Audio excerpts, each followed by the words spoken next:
Hello ਦੋਸਤੋ, ਸਵਾਗਤ ਹੈ ਤੁਹਾਡਾ ਇੱਕ ਵਾਰੀ ਫੇਰ ਸਾਡੇ YouTube ਚੈਨਲ ਮਾਸਕ ਐਜੂਕੇਸ਼ਨ ਤੇ। ਅੱਜ ਆਪਾਂ ਅਰਥ ਸ਼ਾਸਤਰ ਦੇ ਦੂਜੇ ਪਾਰਟ ਦੇ ਬਾਰੇ ਡਿਸਕਸ਼ਨ ਕਰਾਂਗੇ। ਪਹਿਲਾ ਪਾਰਟ ਆਪਾਂ ਅਪਲੋਡ ਕਰ ਚੁੱਕੇ ਹਾਂ ਤੇ ਇਹ ਆਪਣੀ ਦੂਜੀ ਵੀਡੀਓ ਹੈ ਉਸ ਦੇ ਅਗਲੇ ਜਿਹੜੇ ਪ੍ਰਸ਼ਨ ਨੇ ਉਹਨਾਂ ਦੀ। ਤੇ ਇਸ ਦੇ ਵਿੱਚ ਜਿਹੜਾ ਆਪਣਾ ਪਹਿਲਾ ਪ੍ਰਸ਼ਨ ਹੈ ਜਿਹਦਾ ਉਹ ਹੈ when the labor is not ready to work at the existing wages this type of unemployment known as। ਇਹਦੇ ਵਿੱਚ ਆਪਾਂ ਨੂੰ ਪੁੱਛਿਆ ਹੈ ਕਿ ਜਦੋਂ ਕੋਈ ਮਜ਼ਦੂਰ ਜਿਹੜੀ ਆਪਣੀ ਮਜ਼ਦੂਰੀ ਚੱਲ ਰਹੀ ਹੈ ਉਹਨਾਂ ਕੀਮਤਾਂ 'ਤੇ ਵੀ ਕੰਮ ਕਰਨ ਲਈ ਰਾਜ਼ੀ ਨਾ ਹੋਣ ਤਾਂ ਉਸ ਨੂੰ ਕੀ ਕਿਹਾ ਜਾਂਦਾ ਹੈ। ਤੇ ਇਸ ਦੇ ਵਿੱਚ ਆਪਣਾ ਸਹੀ ਉੱਤਰ ਜਿਹੜਾ ਹੈ ਇਹ ਹੋਵੇਗਾ ਵੋਲੰਟਰੀ ਅਨਐਮਪਲੋਇਮੈਂਟ। ਤੇ ਅਗਲਾ ਪ੍ਰਸ਼ਨ ਹੈ ਇਸ ਦੇ ਵਿੱਚ ਆਪਣਾ ਨੈਕਸਟ ਹੈ one method to measure the poverty of any country is the concept of poverty line। ਇਸ ਦੇ ਵਿੱਚ ਆਪਾਂ ਨੂੰ ਪ੍ਰਸ਼ਨ ਦੇ ਵਿੱਚ ਇਹ ਕਿਹਾ ਗਿਆ ਹੈ ਕਿ ਕਿਸੇ ਵੀ ਦੇਸ਼ ਦੇ ਵਿੱਚ ਗਰੀਬੀ ਨੂੰ ਜਿਹੜਾ ਆਪਾਂ ਨੂੰ ਮਾਪਣਾ ਹੋਵੇ ਤਾਂ ਉਸ ਦੇ ਲਈ ਗਰੀਬੀ ਰੇਖਾ ਉਸ ਦਾ ਇੱਕ ਤਰੀਕਾ ਹੋ ਸਕਦਾ ਹੈ। ਇਸ ਦੇ ਜਿਹੜਾ ਆਪਣੇ ਦੋ ਇਹਦੇ ਵਿੱਚ ਉੱਤਰ ਦਿੱਤੇ ਗਏ ਨੇ, ਆਪਾਂ ਨੂੰ ਆਪਸ਼ਨ ਦਿੱਤੇ ਗਏ ਨੇ ਟਰੂ ਜਾਂ ਫਾਲਸ। ਇਹ ਜਿਹੜੀ ਸਟੇਟਮੈਂਟ ਹੈ ਇਹ ਸਹੀ ਹੈ ਜਾਂ ਗਲਤ ਹੈ, ਤੇ ਇਹ ਸਟੇਟਮੈਂਟ ਬਿਲਕੁਲ ਸਹੀ ਹੈ। ਗਰੀਬੀ ਰੇਖਾ ਇੱਕ ਉਹ ਤਰੀਕਾ ਹੈ ਜਿਸ ਦੇ ਰਾਹੀਂ ਕਿਸੇ ਦੇਸ਼ ਦੀ ਆਪਾਂ ਗਰੀਬੀ ਜਿਹੜੀ ਹੈ ਉਹ ਵੇਖ ਸਕਦੇ ਹਾਂ ਕਿ ਗਰੀਬੀ ਕਿੰਨੀ ਹੈ। ਓਕੇ, ਨੈਕਸਟ ਕੁਐਸਚਨ ਹੈ goods and service bought from another country are called. ਤੇ ਇਸ ਨੂੰ ਕੀ ਕਿਹਾ ਜਾਂਦਾ ਹੈ? ਇਸ ਨੂੰ ਕਿਹਾ ਜਾਂਦਾ ਹੈ ਇੰਪੋਰਟ। ਇਹ ਜਿਹੜਾ ਆਪਸ਼ਨ ਹੈ ਸਹੀ ਹੈ। ਇਸ ਦੇ ਵਿੱਚ ਕੀ ਕਿਹਾ ਗਿਆ ਹੈ ਕਿ ਵਸਤਾਂ ਅਤੇ ਸੇਵਾਵਾਂ ਨੂੰ ਦੂਜੇ ਜਿਹੜਾ ਦੇਸ਼ ਤੋਂ ਆਪਾਂ ਜਦੋਂ ਆਪਣੇ ਦੇਸ਼ ਦੇ ਵਿੱਚ ਲੈ ਕੇ ਆਉਂਦੇ ਹਾਂ ਜਾਂ ਮੰਗਵਾਉਂਦੇ ਹਾਂ ਜਾਂ ਉਸ ਦਾ ਵਪਾਰ ਆਪਣੇ ਦੇਸ਼ ਵੱਲ ਹੁੰਦਾ ਹੈ ਤਾਂ ਉਸ ਨੂੰ ਕੀ ਕਿਹਾ ਜਾਂਦਾ ਹੈ? ਇੰਪੋਰਟ ਕਿਹਾ ਜਾਂਦਾ ਹੈ। ਤੇ ਇਸ ਦਾ ਆਪਸ਼ਨ ਇਹ ਸਹੀ ਹੋਵੇਗਾ। ਅਗਲਾ ਪ੍ਰਸ਼ਨ ਹੈ Ramandeep has computerised machine in her factory some of her employees lost their job because of not having knowledge of computer what type of unemployment is this।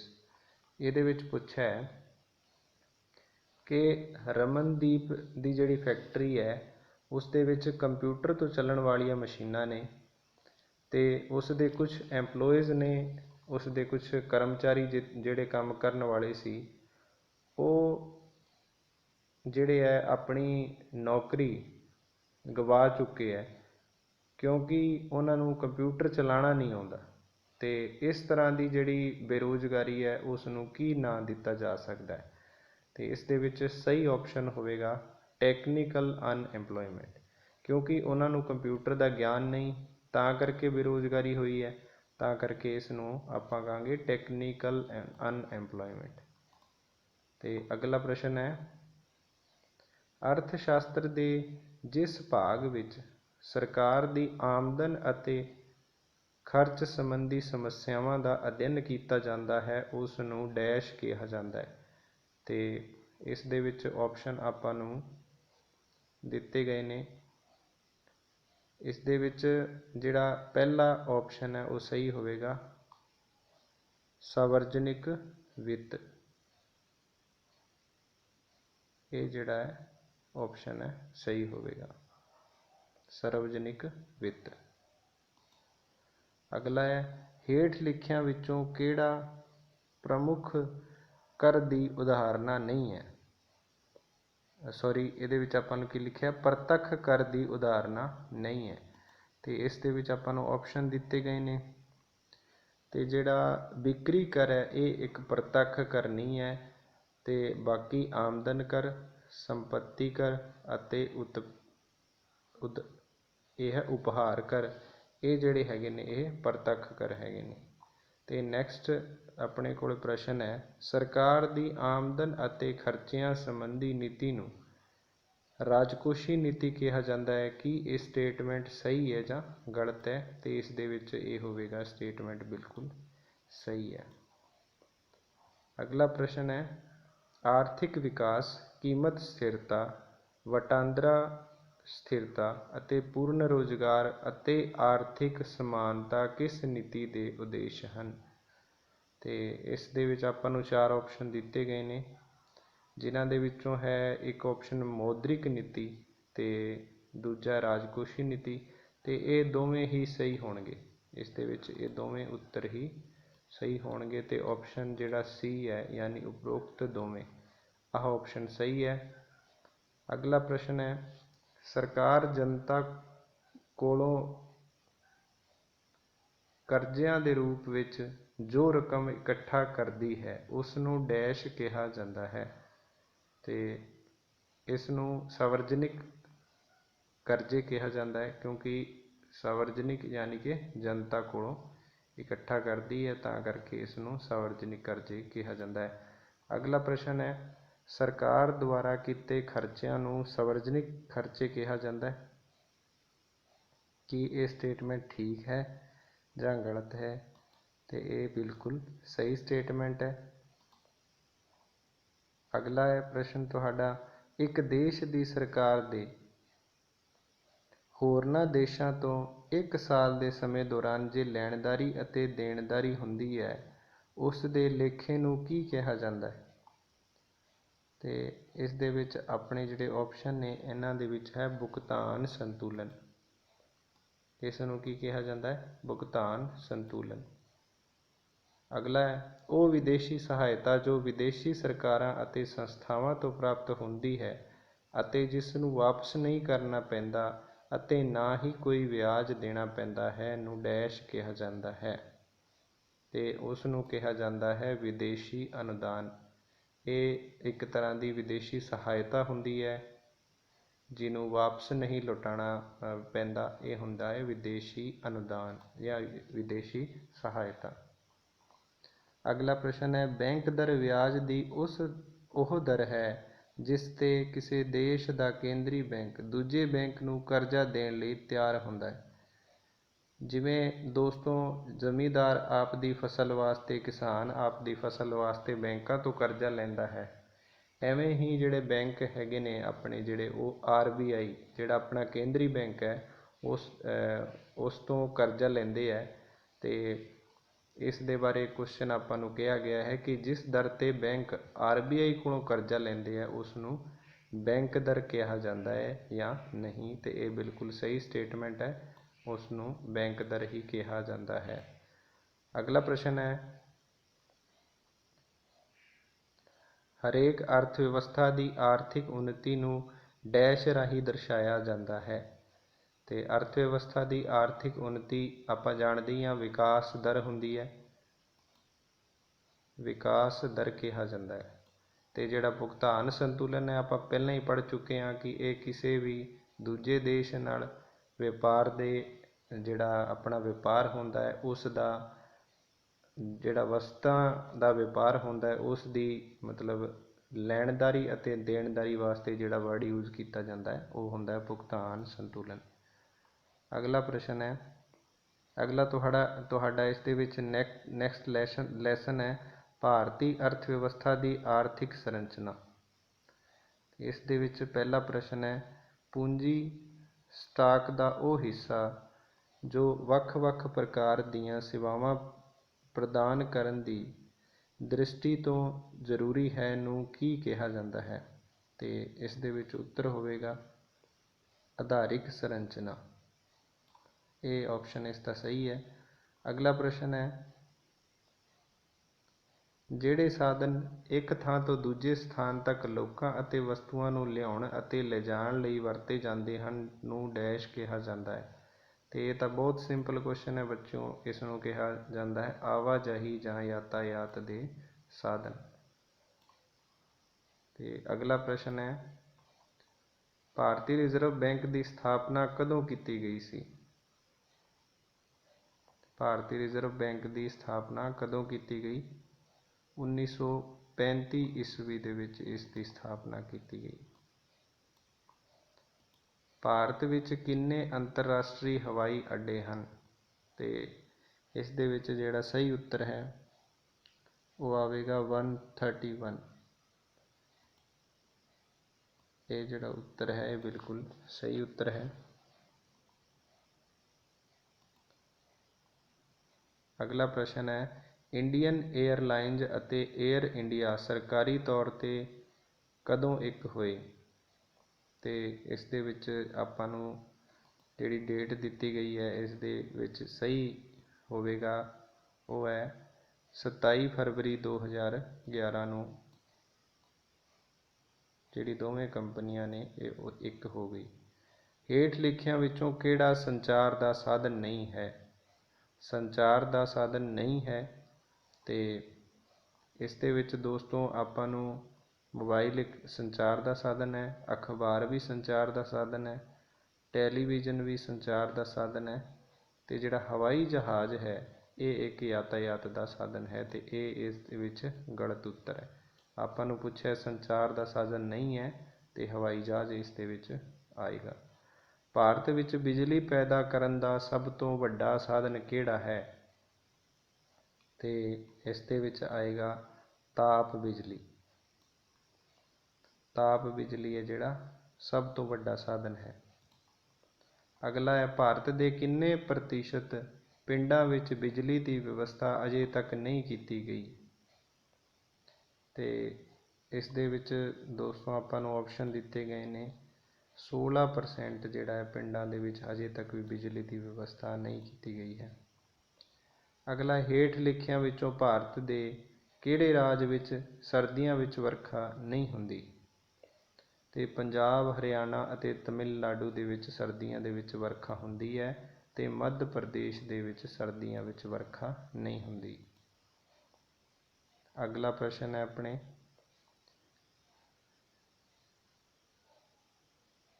Unit trust ਅਤੇ ਭਾਰਤੀ ਜੀਵਨ ਬੀਮਾ ਨਿਗਮ ਕਿਹੜੀਆਂ ਸੰਸਥਾਵਾਂ ਹਨ? ਇਹ ਗੈਰ ਬੈਂਕਿੰਗ ਵਿੱਤੀ ਸੰਸਥਾਵਾਂ ਹਨ। ਇਸ ਨੂੰ ਇੰਗਲਿਸ਼ ਦੇ ਵਿੱਚ NBFC ਵੀ ਕਿਹਾ ਜਾਂਦਾ ਹੈ। NBFC। ਅਗਲਾ ਪ੍ਰਸ਼ਨ ਹੈ, ਉਪਭੋਗਤਾ ਸੰਰਖਣ ਐਕਟ ਕਦੋਂ ਪਾਸ ਹੋਇਆ?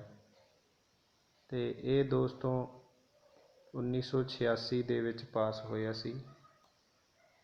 ਅਗਲਾ ਪ੍ਰਸ਼ਨ ਹੈ, ਉਪਭੋਗਤਾ ਦੇ ਹਿੱਤਾਂ ਦੀ ਸੁਰੱਖਿਆ ਕਰਨ ਦੇ ਉਦੇਸ਼ ਦੀ ਪੂਰਤੀ ਲਈ ਹਰ ਸਾਲ ਦੇਸ਼ ਵਿੱਚ ਡੈਸ਼ ਤੱਕ ਉਪਭੋਗਤਾ ਹਫ਼ਤਾ ਮਨਾਇਆ ਜਾਂਦਾ ਹੈ? ਤੇ ਇਸ ਦੇ ਵਿੱਚ ਜਿਹੜਾ ਸਹੀ ਉੱਤਰ ਹੈ ਉਹ ਹੈ 15 ਮਾਰਚ ਤੋਂ 21 ਮਾਰਚ ਤੱਕ। ਪਹਿਲਾ ਹੀ ਉੱਤਰ ਸਹੀ ਹੈ। ਅਗਲਾ ਪ੍ਰਸ਼ਨ ਹੈ, ਸਰਕਾਰ ਦੁਆਰਾ ਲੋੜੀਂਦੀਆਂ ਵਸਤੂਆਂ ਦੇ ਸਟਾਕ ਰੱਖਣ ਨੂੰ ਕੀ ਕਹਿੰਦੇ ਹਨ? ਤੇ ਇਸ ਦੇ ਵਿੱਚ ਆਏਗਾ ਬਫਰ ਸਟਾਕ। ਜਿਹੜੀ ਵਸਤੂਆਂ ਜ਼ਰੂਰੀ ਨੇ ਆਪਣੇ ਲਈ, ਜਿਹੜੀ ਵਸਤਾਂ ਜ਼ਰੂਰੀ ਨੇ ਆਪਣੇ ਲਈ ਉਹਨਾਂ ਦਾ ਪਹਿਲਾਂ ਤੋਂ ਹੀ ਸਟਾਕ ਕਰ ਲਿਆ ਜਾਂਦਾ ਹੈ, ਉਸ ਨੂੰ ਬਫਰ ਸਟਾਕ ਕਿਹਾ ਜਾਂਦਾ ਹੈ। ਅਗਲਾ ਪ੍ਰਸ਼ਨ ਹੈ, ਜਿਨ੍ਹਾਂ ਸਾਧਨਾਂ ਦੁਆਰਾ ਸੰਦੇਸ਼ ਨੂੰ ਇੱਕ ਥਾਂ ਤੋਂ ਦੂਜੀ ਥਾਂ ਤੱਕ ਭੇਜਿਆ ਜਾਂਦਾ ਹੈ ਨੂੰ ਕੀ ਕਹਿੰਦੇ ਹਨ? ਤੇ ਇਸ ਦਾ ਉੱਤਰ ਆਪਾਂ ਪਹਿਲਾਂ ਵੀ ਡਿਸਕਸ ਕਰ ਚੁੱਕੇ ਹਾਂ, ਕੀ ਹੁੰਦੇ ਨੇ? ਸੰਚਾਰ ਦੇ ਸਾਧਨ। ਤੇ ਯਾਤਾਯਾਤ ਦੇ ਸਾਧਨ ਉਹ ਹੁੰਦੇ ਹਨ ਜਿਨ੍ਹਾਂ ਦੇ ਰਾਹੀਂ ਜਿਹੜੀ ਹੈ ਕੋਈ ਵੀ ਲੋਕ ਆਵਾਜਾਈ ਕਰਦੇ ਹਨ, ਉਹਨਾਂ ਨੂੰ ਯਾਤਾਯਾਤ ਦੇ ਸਾਧਨ ਕਿਹਾ ਜਾਂਦਾ ਹੈ। ਹਰਲੀਨ ਨੇ ਆਪਣੀ ਸਹੇਲੀ ਤੋਂ ਪੁੱਛਿਆ ਕਿ ਹੇਠ ਲਿਖਿਆਂ ਵਿੱਚੋਂ ਬੈਂਕਾਂ ਦਾ ਬੈਂਕਰ ਕਿਹੜਾ ਬੈਂਕ ਹੈ? ਉਸ ਦੀ ਸਹੇਲੀ ਦਾ ਜਵਾਬ ਸੀ। ਤੇ ਇਸ ਦੇ ਵਿੱਚ ਜਿਹੜਾ ਉੱਤਰ ਹੈ ਉਹ ਆਏਗਾ ਭਾਰਤੀ ਰਿਜ਼ਰਵ ਬੈਂਕ। ਇਹ ਸਭ ਤੋਂ ਵੱਡਾ ਬੈਂਕ ਹੈ, ਇਸ ਲਈ ਇਸ ਨੂੰ ਬੈਂਕਾਂ ਦਾ ਬੈਂਕਰ ਵੀ ਕਿਹਾ ਜਾਂਦਾ ਹੈ। ਅਗਲਾ ਇਸ ਦੇ ਵਿੱਚ ਆਪਣਾ ਪ੍ਰਸ਼ਨ ਹੈ, ਅੰਗਰੇਜ਼ੀ ਭਾਸ਼ਾ ਦਾ ਐਗਰੀਕਲਚਰ ਸ਼ਬਦ ਡੈਸ਼ ਭਾਸ਼ਾ ਦੇ ਦੋ ਸ਼ਬਦ ਐਗਰੀ ਅਤੇ ਕਲਚਰ ਤੋਂ ਲਿਆ ਗਿਆ ਹੈ? ਤੇ ਇਸ ਦੇ ਵਿੱਚ ਆਪਣੇ ਆਪਸ਼ਨ ਨੇ ਆਪਾਂ ਨੂੰ ਦਿੱਤੇ ਗਏ ਨੇ। ਸਹੀ ਉੱਤਰ ਹੈ ਲਾਤੀਨੀ ਭਾਸ਼ਾ ਦੇ।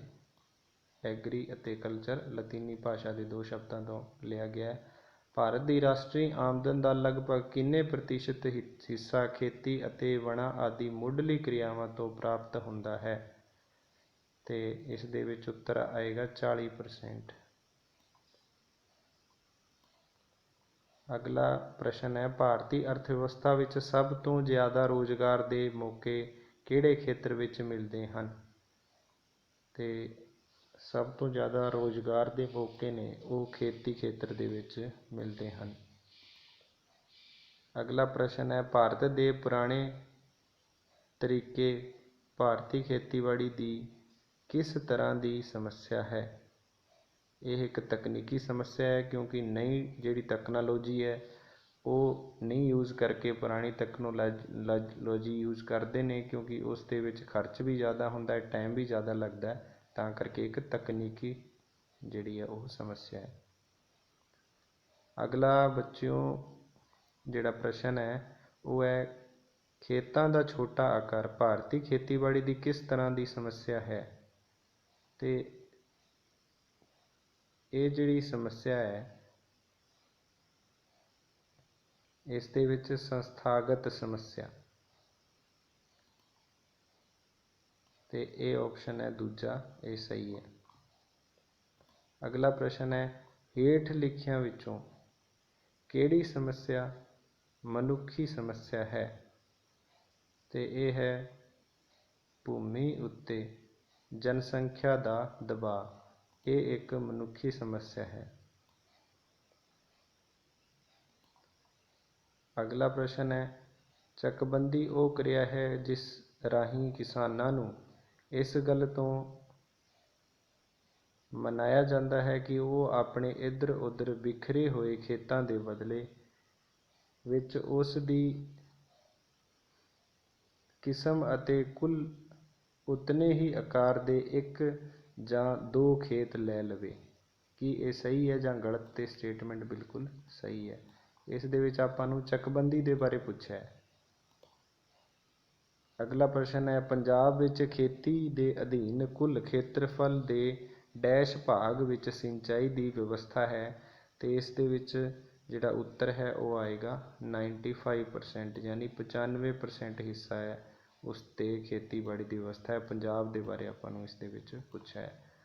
ਅਗਲਾ ਪ੍ਰਸ਼ਨ ਹੈ ਆਪਣਾ, ਰਾਸ਼ਟਰੀ ਖੇਤੀ ਅਤੇ ਗ੍ਰਾਮੀਣ ਵਿਕਾਸ ਬੈਂਕ, ਜਿਸ ਨੂੰ ਨਬਾਰਡ ਕਿਹਾ ਜਾਂਦਾ ਹੈ, ਦੀ ਸਥਾਪਨਾ ਕਦੋਂ ਹੋਈ? 12 ਜੁਲਾਈ 1982 ਨੂੰ ਨਬਾਰਡ ਦੀ ਸਥਾਪਨਾ ਹੋਈ। ਅਗਲਾ ਪ੍ਰਸ਼ਨ ਹੈ, ਖੇਤੀ ਉਤਪਾਦਨ ਵਿਸ਼ੇਸ਼ ਕਰਕੇ ਕਣਕ ਅਤੇ ਚਾਵਲ ਦੇ ਉਤਪਾਦਨ ਵਿੱਚ ਹੋਣ ਵਾਲੇ ਹੈਰਾਨੀਜਨਕ ਉਤਪਾਦਨ ਨੂੰ ਕਿਹੜੀ ਕ੍ਰਾਂਤੀ ਦਾ ਨਾਂ ਦਿੱਤਾ ਜਾਂਦਾ ਹੈ? ਤੇ ਇਸ ਨੂੰ ਸਾਰੇ ਜਾਣਦੇ ਹਨ, ਹਰੀ ਕ੍ਰਾਂਤੀ।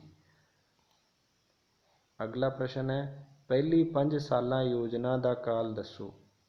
1951 ਤੋਂ 1956 ਤੱਕ ਇਹ ਪਹਿਲੀ 5 ਸਾਲਾ ਯੋਜਨਾ ਸੀ। ਅਗਲਾ ਪ੍ਰਸ਼ਨ ਹੈ, ਭਾਰਤ ਵਿੱਚ ਹਰੀ ਕ੍ਰਾਂਤੀ ਲਿਆਉਣ ਦਾ ਸਿਹਰਾ ਡਾਕਟਰ ਨਾਰਮਨ ਬੋਰਲੌਗ ਅਤੇ ਡਾਕਟਰ M.N. ਸਵਾਮੀਨਾਥਨ ਦੇ ਸਿਰ ਹੈ। ਕੀ ਇਹ ਸਟੇਟਮੈਂਟ ਸਹੀ ਹੈ ਜਾਂ ਗਲਤ ਹੈ? ਤੇ ਇਹ ਬਿਲਕੁਲ ਸਹੀ ਹੈ। ਅਗਲਾ ਪ੍ਰਸ਼ਨ ਹੈ, ਹਰੀ ਕ੍ਰਾਂਤੀ ਦੇ ਸਿੱਟੇ ਵਜੋਂ ਭਾਰਤ ਦੇ ਅਨਾਜ ਦੇ ਆਯਾਤ ਪਹਿਲਾਂ ਨਾਲੋਂ ਘੱਟ ਹੋਣ ਲੱਗੇ ਹਨ। ਤੇ ਇਸ ਦੇ ਵਿੱਚ ਇਹ ਸਟੇਟਮੈਂਟ ਬਿਲਕੁਲ ਸਹੀ ਹੈ। ਅਨਾਜ ਦੇ ਜਿਹੜੇ ਆਯਾਤ ਸੀ ਉਹ ਘੱਟ ਹੋਣ ਲੱਗ ਗਏ ਸਨ ਜਦੋਂ ਹਰੀ ਕ੍ਰਾਂਤੀ ਆਈ, ਉਸ ਤੋਂ ਬਾਅਦ ਘੱਟ ਹੀ ਰਹੇ ਸਨ ਆਯਾਤ। ਹਰੀ ਕ੍ਰਾਂਤੀ ਦੀ ਸਫਲਤਾ ਦੇ ਤੱਤ ਵਿੱਚ ਕਿਹੜਾ ਕਾਰਕ ਸਹੀ ਨਹੀਂ ਹੈ? ਤੇ ਇਸ ਦੇ ਵਿੱਚ ਜਿਹੜੇ ਹਰੀ ਕ੍ਰਾਂਤੀ ਦੀ ਸਫਲਤਾ ਦੇ ਵਿੱਚ ਕਾਰਕ ਨੇ ਉਹ ਨੇ ਉੱਨਤ ਬੀਜ ਤੇ ਰਸਾਇਣਿਕ ਖਾਦਾਂ ਦਾ ਵਧੇਰੇ ਪ੍ਰਯੋਗ, ਸਿੰਚਾਈ ਦੀਆਂ ਵੱਧ ਸਹੂਲਤਾਂ, ਤੇ ਜਿਹੜਾ ਕਮਜ਼ੋਰ ਪਸ਼ੂ ਹੈ ਇਹ ਇਸ ਦਾ ਕਾਰਨ ਨਹੀਂ ਹੈ। ਤੇ ਇਸ ਦੇ ਵਿੱਚ ਗਲਤ ਉੱਤਰ ਹੈ ਜਿਹੜਾ ਉਹ ਹੋਵੇਗਾ ਕਮਜ਼ੋਰ ਪਸ਼ੂ। ਵੈਸੇ ਇਹ ਸਹੀ ਉੱਤਰ ਹੈ, ਪਰ ਉਂਝ ਗੱਲ ਕਰੀਏ ਤਾਂ ਇਹ ਇਸ ਦਾ ਭਾਗ ਨਹੀਂ ਹੈ, ਬਾਕੀ ਸਾਰੇ ਇਹ ਯੋਗਦਾਨ ਦਿੰਦੇ ਹਨ ਵਧੀਆ ਖੇਤੀ ਦੇ ਵਿੱਚ। ਤੇ ਅਗਲਾ ਪ੍ਰਸ਼ਨ ਹੈ, ਭਾਰਤ ਵਿੱਚ ਅੱਜ ਵੀ ਡੈਸ਼ ਜਨਸੰਖਿਆ ਖੇਤੀ ਖੇਤਰ ਤੋਂ ਰੁਜ਼ਗਾਰ ਪ੍ਰਾਪਤ ਕਰ ਰਹੀ ਹੈ? ਤੇ ਇਸ ਦੇ ਵਿੱਚ ਜਿਹੜਾ ਸਹੀ ਉੱਤਰ ਹੈ ਉਹ ਹੋਵੇਗਾ 68%, ਯਾਨੀ 68% ਜਿਹੜੀ ਜਨਸੰਖਿਆ ਹੈ ਉਹ ਖੇਤੀ ਤੋਂ ਰੁਜ਼ਗਾਰ ਪ੍ਰਾਪਤ ਕਰ ਰਹੀ ਹੈ। ਤੇ ਦੋਸਤੋ ਅੱਗੇ ਜਿਹੜਾ ਤੁਹਾਡਾ ਅਰਥ ਸ਼ਾਸਤਰ ਦਾ ਜਿਹੜਾ ਚੈਪਟਰ ਹੈ, ਜਿਹੜੇ ਦੋਵੇਂ ਪਾਰਟ ਹੈ ਉਹ ਕੰਪਲੀਟ ਹੋ ਜਾਂਦੇ ਆ। ਹੁਣ ਅਗਲੇ ਵੀਡੀਓ ਦੇ ਵਿੱਚ ਆਪਾਂ ਇਤਿਹਾਸ ਦੇ ਪ੍ਰਸ਼ਨ ਡਿਸਕਸ਼ਨ ਕਰਾਂਗੇ। ਤੇ ਤੁਸੀਂ ਇਸ ਚੈਨਲ ਦੇ ਵਿੱਚ ਜੁੜ ਕੇ ਆਪਣਾ ਰਿਵੀਜ਼ਨ ਕਰੋ, ਵਾਰ-ਵਾਰ ਆਪਣੇ ਪੇਪਰਾਂ ਦੀ ਤਿਆਰੀ ਵਧੀਆ ਕਰੋ ਤੇ ਇਹਨਾਂ ਵੀਡੀਓਜ਼ ਨੂੰ ਲਾਈਕ ਕਰੋ, ਸ਼ੇਅਰ ਕਰੋ, ਚੈਨਲ ਨੂੰ ਸਬਸਕ੍ਰਾਈਬ ਕਰੋ, ਤਾਂ ਜੋ ਜਿਹੜੀ ਵੀ ਨਈ ਵੀਡੀਓ ਅਸੀਂ ਅਪਲੋਡ ਕਰੀਏ ਉਸ ਦਾ ਨੋਟੀਫਿਕੇਸ਼ਨ ਤੁਹਾਡੇ ਕੋਲ ਪਹੁੰਚ ਸਕੇ। ਸਾਡੇ ਨਾਲ ਜੁੜਨ ਦੇ ਲਈ ਤੁਹਾਡਾ ਬਹੁਤ ਬਹੁਤ ਧੰਨਵਾਦ। So thank you. Okay bye.